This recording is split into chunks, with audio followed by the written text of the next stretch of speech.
Namaskar students, I hope you all are fine at your places. Again I am telling you, इस lockdown duration से बढ़ के better opportunity आप लोगों के पास हो ही नहीं सकती सेल्फ स्टडी और सेल्फ इम्प्रूवमेंट के लिए, right? So today will be discussing chapter 1 in chemistry in grade 8 synthetic fibres and plastics. Synthetic fibers and plastics. Synthetic fibers, actually these are made up of polymers. What is polymer? You have heard of polygon, quadrilateral, triangle, polygon. Polygon is what? A figure which is made up of many sides. The meaning of this prefix, like mono means 1, di 2, tri 3, tetra 4, penta 5, hexa 6. Similarly, poly means many. So polymers are the substances which are made up of repetition of monomers, many mers, many units, and the process of formation of polymers is called polymerization. These fibers are made up of polymers, and polymers are derived from petroleum. Petroleum products. आप petroleum के fractional distillation करते हैं तो आपको मिलता है उसमें petrol, diesel, ethene gas भी मिलती है. इथीन से बन जाएगा, अगर इथीन यूनिट बार बार रिपीट होती रहे तो that will be called polythene. So similarly there are many polymers. Coming to the point of origin, अगर मैं बात करूं कि पॉलीमर्स ओरिजिन के बेसिस पे कितने टाइप्स के होते हैं, तो on the basis of origin कि कहां से वो जनरेट हुए, दीज आर ऑफ 3 टाइप्स.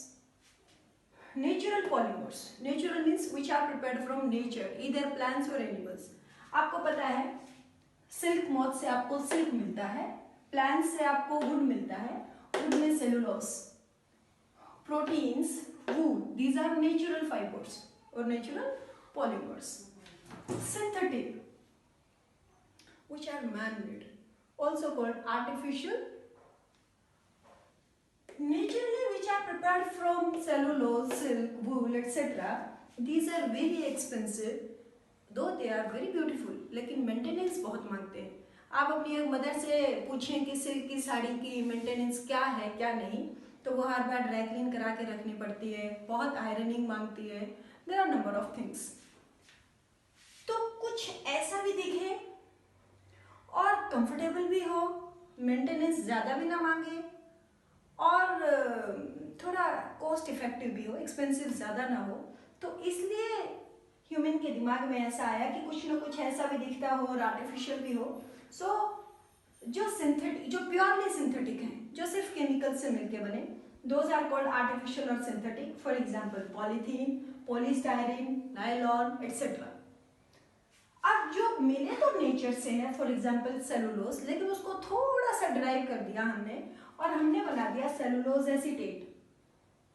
आप देखेंगे अभी जूनियर क्लासेस में रेयन को दिया हुआ है इन्होंने सिंथेटिक के अंदर, लेकिन जब आप हायर क्लासेस में जाएंगे तो आप देखेंगे रेयन सेमी सिंथेटिक के अंदर आता है. Semi, half, semester, semi circle, like this. Rayon, which looks like silk, that's why this is also called artificial silk. लेकिन ये ना तो इतनी मेंटेनेंस मांगता है और ना ही इतना कॉस्टली है. Acrylic, polyester, Decron, Polycot, Terylene, etc. There are number of polymers. तो देखिए एस्टर बार बार रिपीट हो रहा है, पॉलीएस्टर. इथीन बार बार रिपीट हो रही है, पॉलीथीन. स्टाइरीन बार बार रिपीट हो रहा है, पॉलीस्टाइरीन. पॉलीस्टाइरीन आप यूज करते हैं जो ये कोल्ड ड्रिंक्स के ग्लासेस होते हैं, thermocol types. Rather that thermocol is prepared from styrene, that polystyrene. Polythenes, there are different types of polythenes. सिर्फ जो आप कैरी बैग्स रखते हैं वही पॉलीथीन नहीं होता, ये भी पॉलीथीन है. पॉलीथीन लो डेंसिटी की होती है, हाई डेंसिटी की होती है. Similarly on the basis of structures, structure कि वो किस चीज से कैसे मिलके बने होते हैं. अगर सिंपल एक स्ट्रेट लॉन्ग चेन से मिलके बने हो तो उनको बोलते हैं बेटे लीनियर. अगर उस चेन में कुछ ब्रांचिंग हो रखी हो तो बोलते हैं ब्रांच्ड. और ऐसे बहुत सारी चेन्स थी, उनकी आपस में इंटरलिंकिंग हो गई, नेटवर्क बन गया, क्रॉस लिंक्ड हो गया, तो उनको बोलते हैं क्रॉस लिंक्ड पॉलीमर्स. लीनियर के एग्जांपल्स हैं हमारे पास पॉलीथीन, पीवीसी एटसेट्रा. ब्रांच्ड के होते हैं पॉलीथीन की ही लो डेंसिटी वाला पॉलीथीन. क्रॉस लिंक्ड में हमारे पास आते हैं bakelite, melamine, formaldehyde. Melamine formaldehyde, वो जो अनब्रेकेबल क्रॉकरी होती है वो मेलामाइन फॉर्मल्डिहाइड से मिलकर बनी होती है। जो स्विच बोर्ड स्विचेस होते हैं ये बेकेलाइट से मिलकर बने होते हैं। Then on the basis of reaction to heat, कि हीट करने पे, गर्म करने पे इनकी क्या रिएक्शन है। Then plastics are of two types, thermoplastics and thermosettings. Thermo means heat. Thermoplastics means which can be remolded upon heating. एक बार हीट किया सॉफ्ट हो गए, कूल किया हार्ड हो गए, दोबारा हीट किया सॉफ्ट हो गए। इसके एग्जाम्पल्स हैं हमारे पास polythene, polyvinyl chloride, Teflon, Perspex, polystyrene etcetera. Polystyrene का यूज मैंने आपको अभी बताया था। पर्सपेक्स दिखने में कलर्ड ग्लास जैसा होता है। टेफ्लॉन जो आपके नॉन स्टिक कुकवेयर होते हैं, जो ऐसे फ्लिप करके आप जिसमें खाना बना सकते हैं, उसके अंदर की जो वो ब्लैक कोटिंग आप देखते हैं that is Teflon. PVC polyvinyl chloride, जो इलेक्ट्रिक वायर्स के ऊपर इंसुलेशन होती है that is PVC. Polythene you already know. Then the other type is thermosetting. Thermosettings are the polymers which can be remolded, once only. एक बार आपने heat किया soft हो गए, कूल किया हार्ड हो गए। अब आप इसको बार बार मोल्ड नहीं कर सकते। क्यों? क्योंकि ये क्रॉस लिंक्ड वाले होते हैं। सो थर्मोसेटिंग के एग्जांपल्स होंगे बेकेलाइट, मेलामाइन, फॉर्मल्डिहाइड एक्सेट्रा।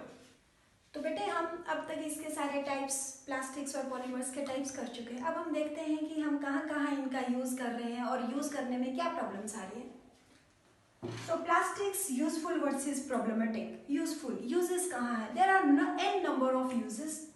आप देखते हैं कुकिंग यूटेंसिल्स के handles are made up of plastics that is bakelite because this is poor conductor of heat. फिर आप देखते हैं जो इलेक्ट्रिक वायर्स के ऊपर की इंसुलेशन है that is also made by plastics, polythene, sorry that polyvinyl chloride PVC.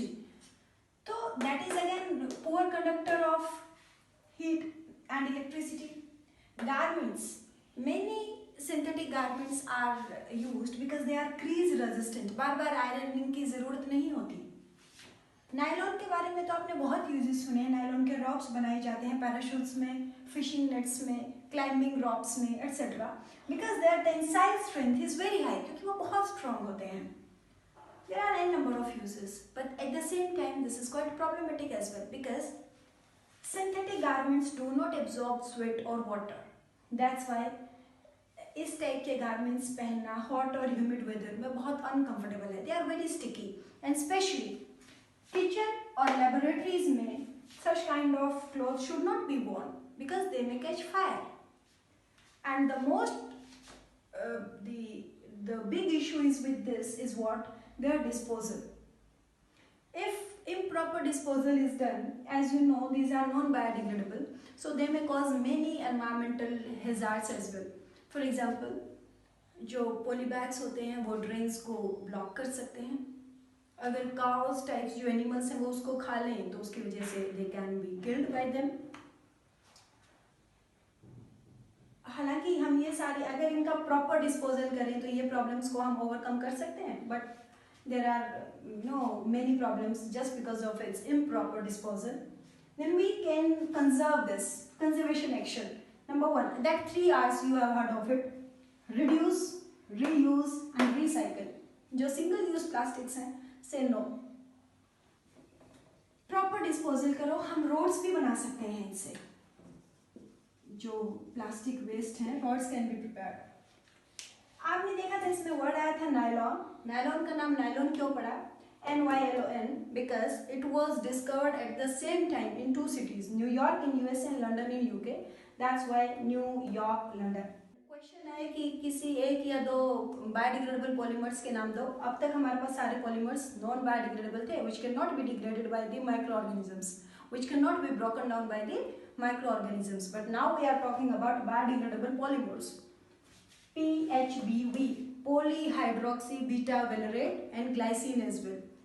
That was all about this chapter. I hope this is clear to you.